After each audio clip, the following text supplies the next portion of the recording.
O que o senhor pode dizer num momento como esse? Você sabe que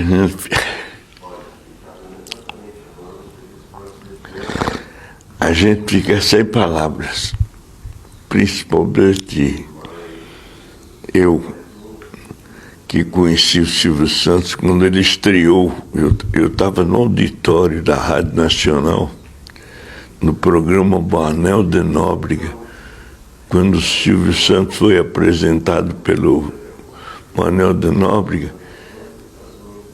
O Manel de Nóbrega apresentou o Silvio Santos na hora do intervalo, que ele ia entrar, naquele tempo fazia locução ao vivo, né?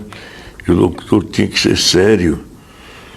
E o Manel de Nóbrega falou: contratei um jovem que eu conheci em Niterói, e ele vai estrear hoje aqui, eu queria que vocês, auditório, tal.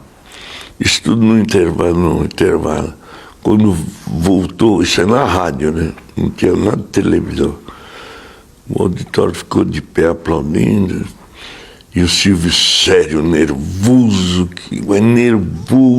pra caramba.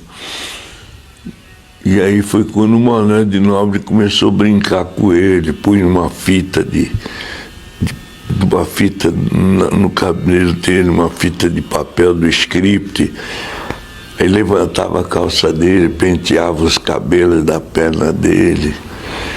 E ele não podia falar nada, porque naquele tempo era sério, né? Muito sério.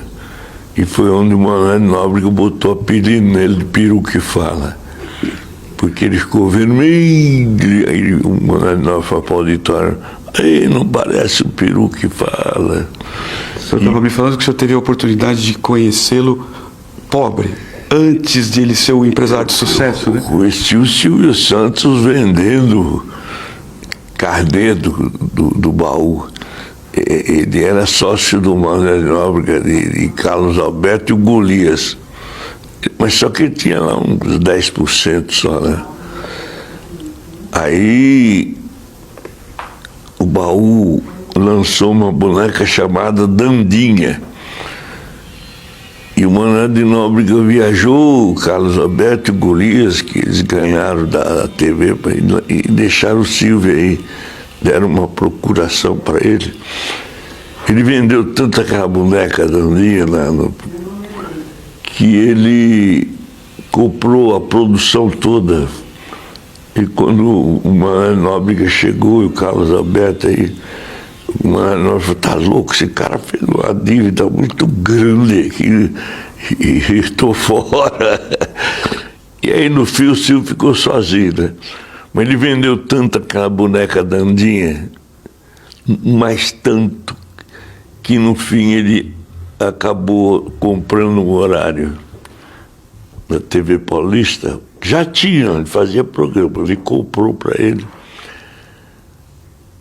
E ele gostava muito de mim, das minhas imitações. Ele era meu fã, de me imitar o Calbinho, o Vicente Celestino, Orlando Silva, o Golias. Então eu fui um dos artistas na época da TV Paulista, que ele tinha da meio-dia às 2h.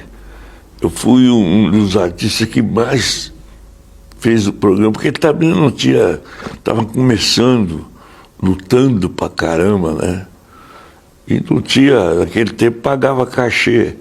Hoje não, hoje tem até o tal de jabá.